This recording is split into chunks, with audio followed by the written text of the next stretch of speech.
Welcome back to the deep dive. Today, we are popping the hood on something you probably use every single waking minute of your day, but you likely haven't actually looked at the engine since, I don't know, maybe 8th grade. That sounds ominous. It is a little bit. We are talking about the English language, but not the boring stuff. We are not doing sentence diagrams. Thank goodness. No. We're looking at the nuts, the bolts, the grease, and, the gears that make our sentences actually run. And we're doing it through a book that has, I have to say, one of the most confusing titles I have ever encountered in the nonfiction section. It is a memorable one, that's for sure. We are covering When You Catch an Adjective, Kill It by Ben Yagoda. But here is the thing that completely threw me when I was prepping for this. Apparently, Yagoda, who is this, respected journalism professor, writes for the New York Times. Serious guy. He struggled to pick a title. Right. He had the one he chose, which is this classic, slightly violent piece of writing advice. And then he had a runner-up. And the runner-up is my personal favorite. It was Pimp My Ride. Yes. Pimp My Ride. Like the MTV show from the early 2000s. Mm-hmm. The one at the exhibit where they would take a beat-up 1990 Honda Civic and put, a fish tank and a popcorn machine in the trunk. That is the one. Why on earth would a serious grammar guide consider naming itself after a show about customizing cars? I mean, was he trying to be hip? Was it some kind of midlife crisis? It sounds ridiculous at first glance, doesn't it? But if you stop and look at those three words, Pimp My Ride, from a linguistic perspective, it's actually kind of brilliant. Okay. It captures the entire philosophy of the book. Okay, I'm listening. How is exhibit a linguistic genius? Well, it's a perfect example of what linguists call functional shifting. Functional shifting. That sounds like something my car transmission does when it's about to break down. It's actually the engine of English innovation. It's the messy, chaotic, beautiful way that parts of speech refuse to stay in their assigned lanes. Think about the word pimp in that title. Historically, what is that word? It's a noun. It refers to, a guy who manages ladies of the night, a procurer. Right. Not a polite dinner table word. It's a person, a noun. But in the title, Pimp My Ride, what is it doing? It's an action. Pimp this car, so it's a verb. Exactly. It's become a transitive verb. It has shifted function. Suddenly, to pimp doesn't mean to procure. It means to upgrade, to accessorize, to make something flashy and, ostentatious. Right. To add spinners and a spoiler. And then look at the next part, ride. Ride is usually a verb. I ride the bus. I ride a bike. Precisely. It's an intransitive verb. But here, my ride, it has shifted into a noun. It means the vehicle itself. Oh. So in 3 words, you have a noun acting like a verb and a verb acting like a noun. Yagoda's point is that this isn't a mistake. It's not bad English. This is a feature, not a bug. It's how English stays alive. So the idea is that English is basically a transformer. It just reconfigures itself based on what we need it to do. That is a great analogy. And that's the mission of this deep dive. We aren't here to, wrap your knuckles with a ruler because you split an infinitive or because you didn't diagram your sentence correctly. Yeah. We want to look at language as this living, breathing, shifting tool. Which brings us to the big conflict. I really didn't realize that the world of grammar was basically a war zone, but reading this, it feels like there are 2 armies constantly shooting at each other. Oh, it is absolutely a war. It's the war of words. And you have 2 very, very distinct camps. Okay, so who are the combatants here? On one side, you have the prescriptivists. These are the guardians. Think of stern literary critics like John Simon or Lynn Truss, who wrote Eats, Shoots, and Leaves. Right, the comma lady. The comma lady. To them, the rules are sacred. They believe that language has a logic and a structure that must be defended at all costs. So these are the people who get physically ill if I use impact as a verb. Like if I say, this will impact our sales. They would say that signals the decline of Western civilization. Wow. They believe impact is a noun, a crater, and using it as a verb is just lazy and barbaric. They're trying to hold back the tide of chaos. Okay, so that's one army. Who's on the other side? The descriptivists. These are usually the academic linguists, the scientists. Their motto is essentially, whatever is right. Whatever is right. They look at language like a biologist looks at a rainforest. They don't judge the animals, they just observe them.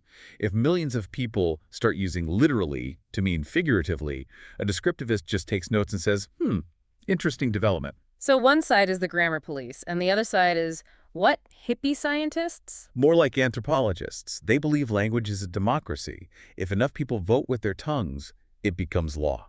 So where does our author fit in? Is Ben Yagoda standing on the barricades with the Guardians, or is he taking notes with the scientists? He's trying to occupy the messy middle, which is a dangerous place to be.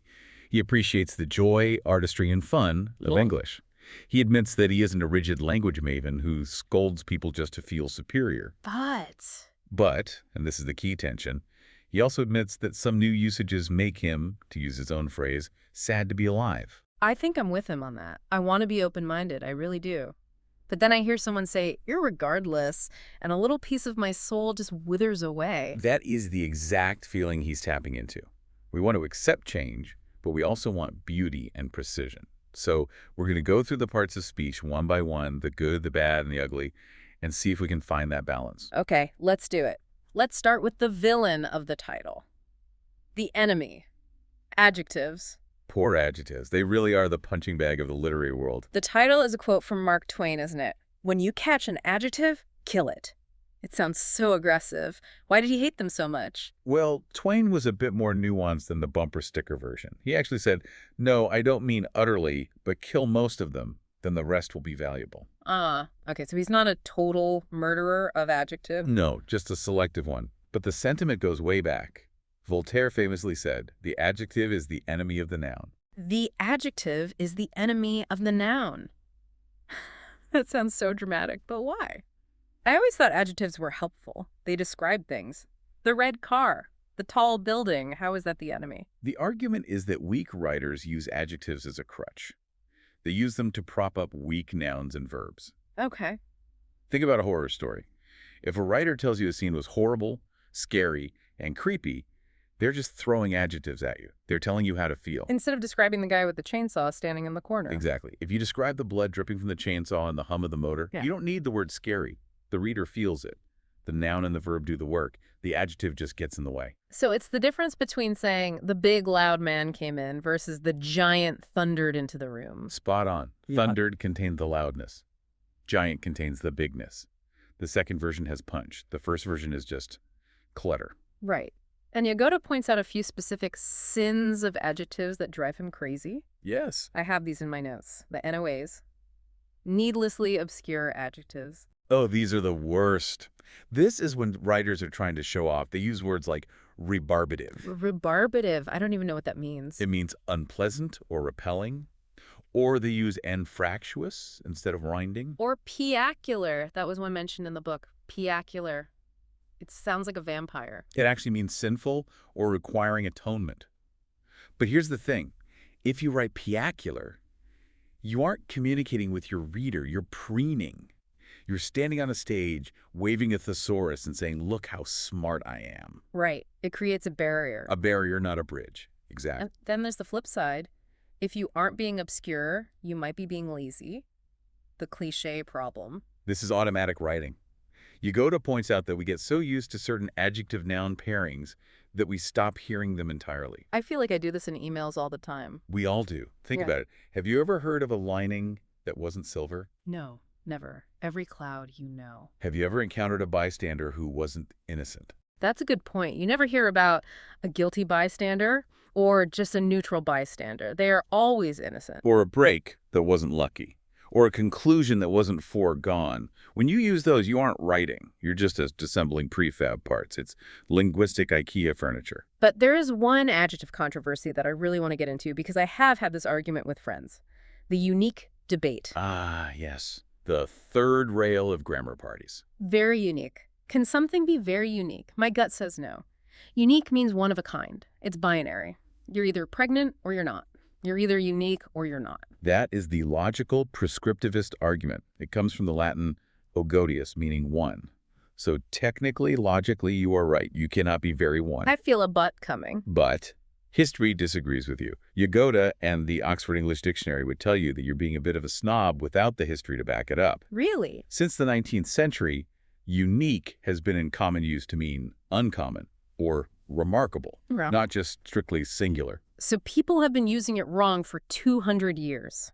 Or the meaning has shifted. Look at the U.S. Constitution. In order to form a more perfect union. Oh, wow. I never thought about that. If a union is perfect, it can't be more perfect, right? Perfection is an absolute state. But the Founding Fathers weren't idiots. They were using the adjective to suggest a degree of quality, of improvement. So if you want to say very unique, you might annoy a few grammar nerds, But you have the founding fathers on your side. Okay, I concede. But if adjectives are the enemy, should we just ban them all? I mean, Hemingway pretty much did, right? Hemingway was sparse, sure, but Yagoda argues for what he calls the virtuoso use. It's when an adjective does work that no other word could do. Give me an example of a virtuoso adjective. He cites the novelist William Boyd. Boyd was describing a weather forecast, and he called the tone minatory. Minatory. M-I-N-A-T-O-R-Y. Yes, it means menacing or threatening. Now, Boyd could have written threatening, but that sounds a bit standard. He could have written worrying, but he'd already used an ing word in the sentence, so it would have been clunky. It would have sounded repetitive. Repetitive. Minatory has a specific weight to it.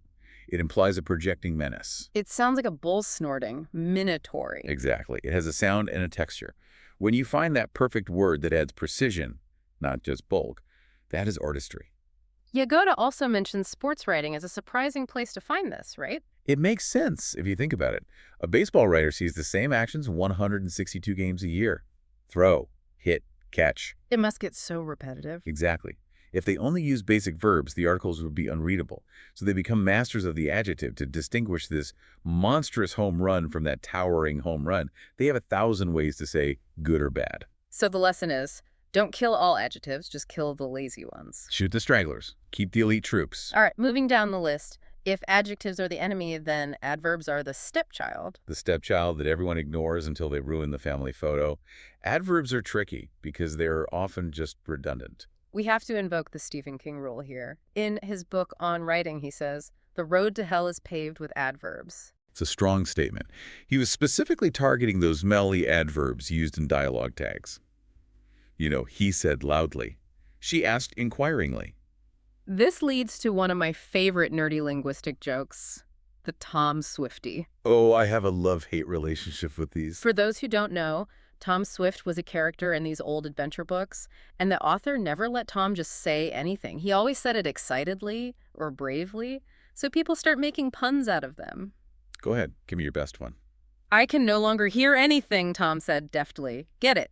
Deftly. It is painful. I have another one. I need a pencil sharpener, Tom said blankly. See, these are funny as jokes, but they illustrate exactly what Stephen King hates. The humor comes from the fact that the adverb is doing all the heavy lifting. In real writing, that's a sin. Right. It's the ultimate failure of show, don't tell. If your dialogue is written well, I should know Tom is being blunt by the words he uses. You shouldn't have to label it for me like I'm an idiot. But Yagoda points out that the dully words are just the tip of the iceberg. The real trouble comes from what he calls stealth adverbs. Yes. These are the little monosyllabic words we sprinkle into our speech like sawdust. Words like so, up, then, out, now, just. And the absolute king of the stealth adverbs, only. Only. Drives me crazy now that I've read this book. I never realized how tricky it was. It is a logical nightmare. In English, we are very loose with where we put only, but the placement technically changes the entire reality of the sentence. Let's walk through the examples because this blew my mind. Scenario A, I only answered one question. Okay, take that literally. I only answered. That means the only action you performed in the universe was answering. You didn't eat the question, you didn't dance with the question, you didn't write the question down. You only answered it. You only answered it, which is obviously not what you meant. No, I meant that out of 10 questions, I answered one. Right. So technically, to be precise, you should say, I answered only one question. I answered only one question. Yeah. That locks the only to the one. Exactly. But be honest in casual conversation. Do you ever say that? Never. I say, I only have $5. I don't say, I have only $5. That sounds, I don't know, robotic. It sounds a bit stuffy. And Yagoda admits this. He warns that once you start noticing misplaced onlys, it becomes a lifelong obsession. You'll see them in newspaper headlines, on billboards, everywhere. I already it's a curse. It's a curse.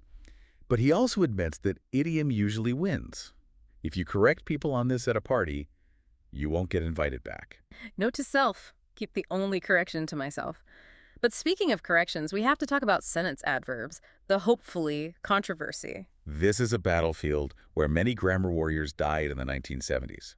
For a long time, it was considered a capital offense to use hopefully to mean I hope that. Like saying hopefully it won't rain. Right. The prescriptivists argued that hopefully means in a hopeful manner. So if you say, hopefully it won't rain, you're technically saying the weather will not rain and the weather will be feeling very hopeful about it. Which is absurd. Clouds don't have hope. Precisely. Yeah. But here's the inconsistency. We use thankfully and frankly that way all the time. Mm. When you say, frankly, I don't give a damn, you mean, I am being frank. You don't mean the sentence itself is frank. Right. Good point. So why did hopefully get picked on? It was just a fashion trend among the Guardians. Mm. They decided to hate it. But Yagoda says the war is over, hopefully won. It's accepted now. Cute. However, there is a new villain in town. Let me guess. Actually. Actually. This word has become a plague. It used to mean in fact or in reality. Did he die? Actually, he survived. That's useful. What now? Now, especially in reality TV and casual conversation, it is degenerated into a meaningless filler word. It's verbal padding. Yagoda calls it actually America's Next Top Model. I actually went to the store and actually bought milk. It adds nothing. It signals nothing. It's just noise. If you want to improve your speaking immediately, cut actually from your vocabulary unless you are correcting a falsehood. That is actionable advice. Kill the actually. Fill it with fire. Okay, let's move on to the little guys. The words we barely notice. The little giants. Articles and prepositions. These are the workhorses. They define reality in ways we don't even perceive. And the biggest one is the. It is the most commonly used word in the English language. But Yagoda talks about the snobbery of the. It's amazing how 3 letters can convey so much status. Think about universities. If you go to Ohio State University, that's a school. If you go to the Ohio State University, you are making a claim. You are claiming you are the one, the definitive one. Exactly. It implies uniqueness and dominance. And Yagoda points out this happens in journalism too. The New York Times Style Guide has this fascinating, almost caste-like system for fame based on the word the. How does that work? If you are truly famous, Yeah. I mean, global icon famous, you get the article. You are Yo-Yo Ma, the cellist. The implies that you are the only cellist worth knowing about. And if you're just kind of famous... And you lose the article. You become Mark Smith, a cellist. Or even worse, the dreaded false title. You become cellist Mark Smith. Cellist Mark Smith. It sounds like a job description on a name tag. It's diminishing. It turns you into a generic functionary. So, aspire to the. I also love the breakdown of band names. It's like a cultural history lesson just through the word the. It really tracks the vibe of the decades. In the 60s, you had the collective nouns, the Beatles, the Who, the Rolling Stones. It implies a unit, a gang, a specific group. And then the 70s and 80s hit. And the just evaporates. Pink Floyd, Aerosmith, Depeche Mode. Why? Was the two uncool? It was sleeker. It felt more artistic, maybe a bit more pretentious. Mm-hmm. We are Aerosmith. It sounds like a corporation or a concept rather than a group of guys. And then we got the ironic return with the band The. Which is just a linguistic For tool. sure. It forces you to stutter. Let's talk about prepositions. We have to address the golden rule that every English teacher drilled into our heads. Never end a sentence with a preposition. Where are you going to? What are you looking at? And the teacher would swoop in with a red pen and say, wrong. And the teacher was lying to you. Or at least they were enforcing a rule that makes no sense for English. So where did it come from? It was imported from Latin. In Latin, the word crupositio literally means placed before. The grammar of Latin physically makes it impossible or very awkward to put a preposition at the end of a sentence. But English isn't Latin. English isn't Latin. English is a Germanic language. We have been ending sentences with prepositions for 1,000 years. So when the 18th century grammarians tried to force English to act like Latin, they created this fake rule. Exactly. And it creates these tortured sentences. There's a famous story about Winston Churchill. Supposedly, an editor corrected a speech of his to remove a trailing preposition. And Churchill scribbled back in the margin. That is the sort of nonsense, up with which I will not put. Up with which I will not put. It sounds ridiculous. It sounds like he's having a stroke. It proves that the correct version is actually worse communication. But my favorite dismantling of this rule is the joke about the tourist in London. Oh, the South Philly joke. I love this one. It captures the class conflict of grammar perfectly. So imagine a guy from South Philly, thick accent, visits London. He's lost. He walks up to a very posh, proper British gentleman and asks, "Excuse me, where's the subway at?" And the Brit is offended. The Brit looks down his nose, adjusts his monocle, and says, "My good man, in proper English, we do not end a sentence with a preposition." And the guy from Philly pauses, thinks about it, and says, "Okay, where's the subway at, asshole?" problem solved. Technically, he fixed the grammar. The preposition is no longer at the end. That is beautiful. But prepositions aren't just for jokes. They are actually the hardest part of English to learn, aren't they? If you are a non-native speaker, prepositions are a nightmare. This brings us to phrasal verbs. Phrasal verbs. This is when we take a verb and just glue a preposition to it to change the meaning. Yes. Take the verb sleep. Simple enough, you close your eyes. But now let's add prepositions. Sleep in. Means you wake up late. Sleep over. You stay at someone's house. Sleep around. Totally different meaning. Promiscuity. Sleep with. Intimacy. Sleep off. Recovering from a hangover. Now explain the logic of that to a foreigner. Why does off mean hangover recovery and around mean multiple partners? There is no logic. It's completely arbitrary. It's just code you have to memorize. Exactly. And English is stuffed with these. It's why our language is so flexible, but also so frustrating. Before we leave this section, I have to mention the @ sign. I learned a great trivia fact from the book about this. It is the symbol of our age. And Yagoda points out that the @ symbol is technically the only preposition included on a standard keyboard. It stands for at. It's a preposition that became a button. It's the only part of speech that got its own dedicated hardware. Take that, nouns. Okay, moving on to the rebels. Segment 4. Interjections and conjunctions. Interjections are the outliers. They don't really fit into the sentence structure. They just burst in. They are pure emotion. And Yagoda argues that the greatest source of modern interjections isn't Shakespeare and it isn't the Bible. It's The Simpsons. It's hard to argue against that. The Simpsons gave us a vocabulary of noise. Dough. Dough is iconic. Yeah. But the history of it is fascinating. In the scripts, it wasn't written as dough. It was just written as annoyed grunt. So how did we get dough? The voice actor, Dan Castellaneta, needed to make a sound. He remembered this old actor from the Laurel and Hardy movies in the 1930s who used to do a slow burn when he was angry. He would go, dough. A really long, drawn-out sound. Right, Castellaneta just sped it up to match the animation speed. Dough. And a cultural phenomenon was born. It's in the dictionary now. It is. And then you have woo, which Homer uses for joy. But look at how it has shifted. We use it sarcastically now. Whoa, freaking oh!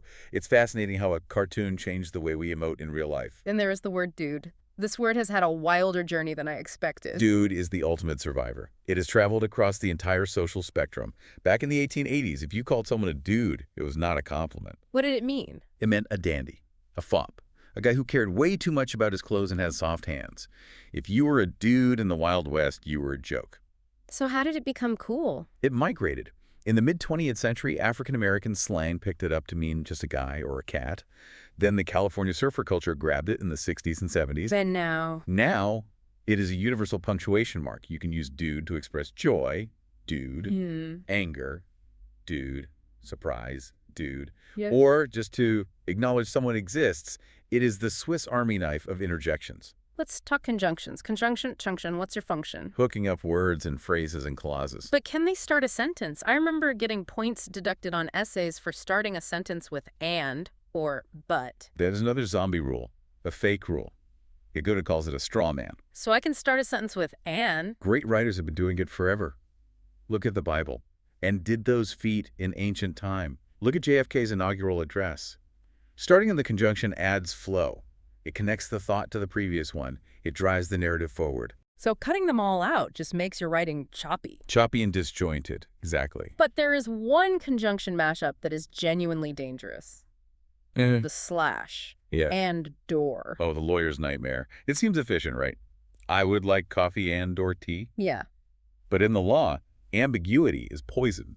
Yagoda tells a story about a specific court case regarding this. Yes, this is terrifying.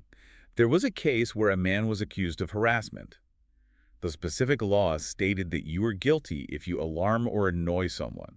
Seems clear enough. If you do either one, you're guilty. That's what you would think. But the court ruled that the or in the statute could be interpreted as and. Wait, how? Or means or. Not in this court.